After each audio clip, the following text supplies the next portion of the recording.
Moving on to our work session, we have a presentation on our career and college readiness and culture of care. So I'm going to turn it over to Ms. Fox-Alter, who can turn it over to our presenters. Okay, so just to give our Board of Education and our community an outline of some really important programs, and we have two directors here this evening. We're going to start with Dr. DeCelia Lopez, who is responsible for our culture of care that helps us do supportive action, works directly with our counseling department, with our principals, and of course with Dr. Deely. So Dr. Lopez, I'll turn it over to you. I think Mr. Ducos is going to click. He's going to be the human clicker. Okay, thank you. And then we'll switch. Teamwork. Yeah. So thank you, everyone. Good evening. My name is Dr. DeCelia Lopez. I am the Director of Mental and Behavioral Health. And as we know, we cannot do this work alone. So we are better together is the theme of the year. This is a theme that our district teams came up with. And moving along to our presentation, we know that school-wide social-emotional learning encompasses all the systems and structures that we put in place in support of the child. This includes the child at the center of this work, from having supportive discipline practices, as mentioned by Dr. Deely, to evidence-based curriculum, including family, student, and community voice in all our programming. As we know, this is what we've seen previously. This is our culture of care work through the lens of MTSS, or multi-tier systems of support. If we remember, at tier 1, we started some time ago with the implementation of our second step curriculum in our elementary buildings. Moving on to mental health as the focus in our secondary buildings. We know that our PBIS celebrations, positive behavior intervention supports, are live in our elementary buildings as well. And we use our DESA screeners and our panorama screeners to support our students at tier 2 and tier 3. So we'll be talking a little bit more about what this looks like. In general, this slide is a snapshot of our efforts in each bucket during the 21-22 school year. This was our opportunity to build the foundation, creating the district team, implementing and adopting the core second step curriculum, creating our parent and community advisory board. And at the same time, we were auditing our PBIS and restorative justice systems, while also advancing our mental health programming at the secondary level. During the 22-23 school year, we focused on building capacity from within by training our clinicians in dialectical behavior therapy, which focuses on helping our students develop skills to calm their nervous system, skills such as mindfulness and how to manage and survive de-stressing situations. We were also able to increase programming through the addition of clinicians who were able to deliver 2 additional curriculums, that of bullying prevention and child safety. I would like to just point out that we went from a ratio of 1 staff member to 300 and something students to about 1 to 119 students, all because of the support of the board and our district leaders, as well as grant funds.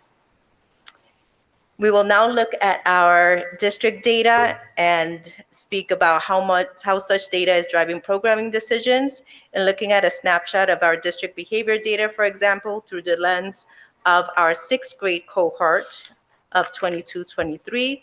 These students increased their behaviors as 7th and 8th graders. If you see the green line there, however, the number of incidences were much lower than the previous year's 7th graders, suggesting that overall better emotional management by students and better structures and systems being developed at the middle school through these years. School-wide, we see that our district-wide behavior trends by year, we have actually improved in the area of referrals for behavior in the bathrooms and hallways, which suggests basically how our PBIS structures and systems are supporting that work with reteaching in those areas. Our focus this year is to support and decrease the amount of referrals coming from the classroom. And for example, we took the opportunity this summer through our culture of care teams to align our SEL work with our PBIS matrix, meaning that those competencies that we're learning in second step are being reinforced by the PBIS. We also looked at self-reflection tools developmentally appropriately, that were developmentally appropriate for students. We discussed how we're going to support teachers and making sure they understand and are clear about the definitions of the preventative strategies that are in the code of conduct and are able to implement those strategies. We are also working very closely with our behaviorists to develop teacher-friendly classroom management tips to share. So these are just some of the examples of how we're using the data to drive the work. Overall, while our Tier 1 core SEL is intact, we continue to coordinate efforts in alignment with the culture of care pillar. And in doing so, in the next slide, we are leveraging our success with SEL instruction and our strong building PBIS teams to create a more intentional focus on attendance. And as mentioned, we have the public service announcements surrounding attendance. We're also leveraging our family engagement specialists to make sure that they are at every building supporting attendance as well. And specifically at the high school this year, we adapted a new platform called Talking Points, which would encourage more direct communication with parents. At the secondary level, we continue to build upon our data literacy goal in reviewing our SEL-related data with a keen focus on student voice. While more than 84% of our students actually noted if having a positive relationship in or outside of school, our data on students' perception of school climate highlights an important opportunity for growth and improvement. And actually, during our new teacher orientation this year, we were able to talk to teachers and have some professional development around how do you welcome students into your classroom, how do you build relationships. We know that through strengthening our safety, inclusivity, and relationship building, we can deepen students' sense of belonging, leading to more greater engagement, stronger connection, and improved mental health. All the numbers that you see on this slide here suggest that our SEL competencies at the secondary level are actually on track or relatively on average compared to similar students that have taken the same survey nationwide. So this is promising results for us right now. We are also aware of the developmentally appropriate challenges that occur in middle school. So this slide delves a little deeper into the panorama data by grade level. And basically what it's telling us that 68%, for example, of sixth grade students noted possessing positive SEL competencies or tools to support their emotional regulation and self-management skills, versus 65% of seventh graders or 64% of eighth graders. And the green actually denotes that they are on par or very similar to other students who have taken the survey, while the orange is suggesting some need for potential intervention or concern in that area. I would like to quickly mention that in spite of these struggles, in eighth grade, we have increased students taking algebra in eighth grade, which will further be elaborated by Mr. Ducos. And overall, these scores also denotes both the need of programming at the middle school and also the growth actually that students make in terms of the SEL skills from middle school to high school, suggesting some developmentally appropriate behaviors where you kind of come into your own identity, into your own self, and know how to manage your emotions a little bit better. But because of the need that we see in the middle school, we also have infused some growth wellness services. That is an organization that came in to do some trauma-informed practices with many, many students and groups. And they did that at the middle school as well as in Claremont. And I don't know how many of you had the opportunity to see some artifacts that were seen here and conducted by the students. In the next slides, you are going to see really a compilation of examples of some of the programming, again, from the alignment of the PBIS matrix with SEL competencies to teams reinforcing attendance at the building and school level, professional development, behavior and classroom management supported by TAs, supported for TAs and monitors as well.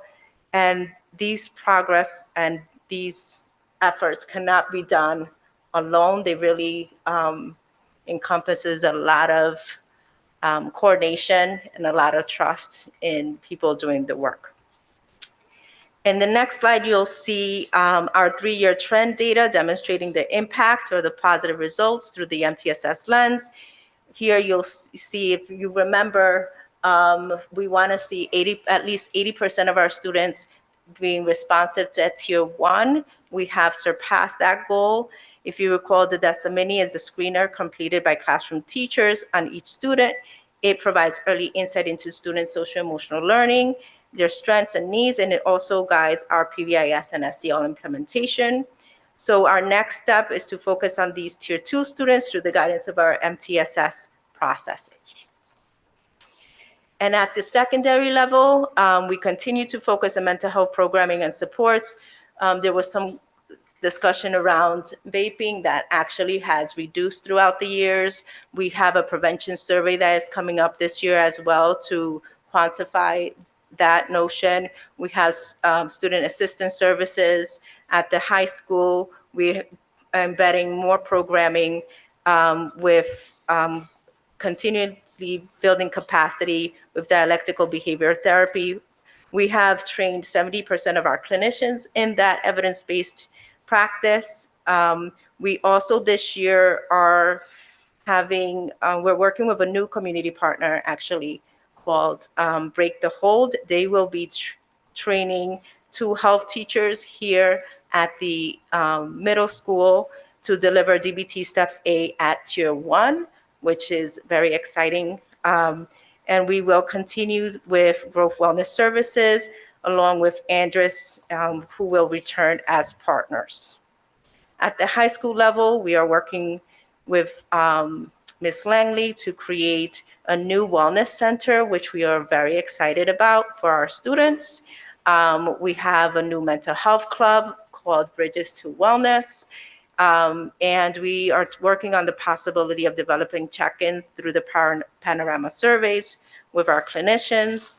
And we continue, obviously, with our programming around mental health and substance abuse prevention, among other things.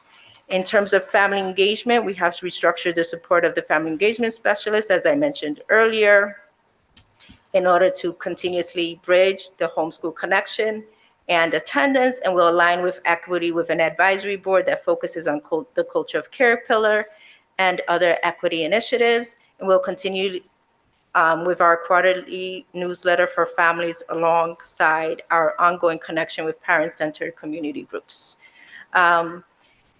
Supported by the whole school programming and community partnerships, these efforts create a responsive ecosystem that fosters resilience, reduces disruptions, and promotes wellness across oral learning spaces. And that's what I have for you today. Thank you. That's all? It's a lot. She's a busy woman, Dr. Lopez.